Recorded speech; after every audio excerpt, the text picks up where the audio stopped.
Claro, mira, de entrada el nombre está oculto. Este lugar no se llamaba San Javier, este lugar se llamaba, la parte que está en el pasaje, en la parte de la playa, es Cuyungüe, que significa lugar de arena. Y esta parte de acá era Huechu Boqui, que era un lugar donde había muchos boquis para hacer canastos y todo eso, ¿no?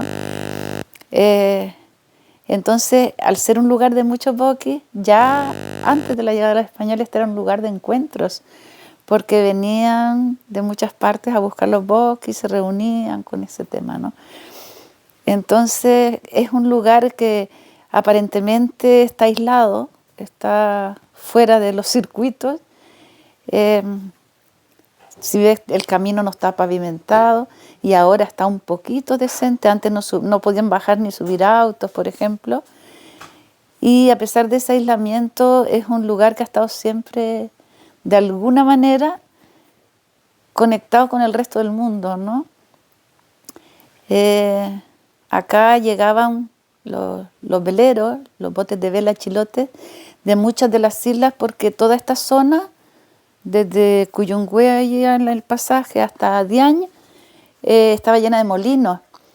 Y los molinos eran algo más que molinos, que también es una historia bien interesante, porque alrededor de los molinos, como cuando venían de las islas a moler, tenían que tomar cupo, tenían que estar aquí como 3, 4, 5 días para poder moler todo lo que traían para el año.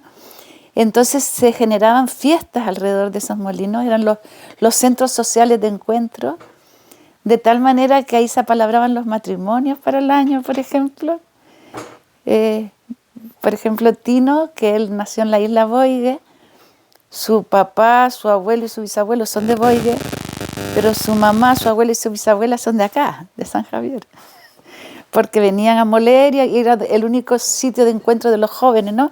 Se organizaban bailes, se organizaban juegos, se contaban historias alrededor de los molinos, y entonces eran los lugares de encuentro de la gente de las islas, y venían a encontrarse justo acá, al sitio menos poblado de las islas, ¿no? Entonces, como que el lugar sigue manteniendo esa magia de los encuentros. Cuando nosotros llegamos a vivir acá, eran muy pocos vecinos. En realidad teníamos al vecino de acá de la derecha y uno allá en la punta de allá. Y nada más. Entonces,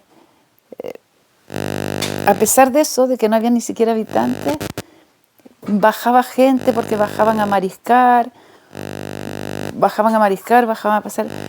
De todas formas te encontrabas con la gente. Tenemos una iglesia que está cerrada, que no se abre para nada, y sin embargo hay encuentros alrededor de la iglesia. Entonces como que es un lugar bastante mágico. Acá se encuentran, por ejemplo, los cisnes. Tenemos familias de cisnes que viven ahí permanentemente, pero los cisnes en la isla de Quinchao, que además son de agua salada, cuando los cisnes son de agua dulce, ¿no?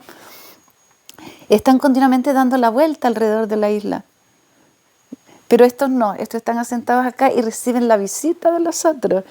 Entonces también ves como los pájaros, por ejemplo, puedes encontrar más de 40 variedades de pájaros que anidan en estos bosquecitos.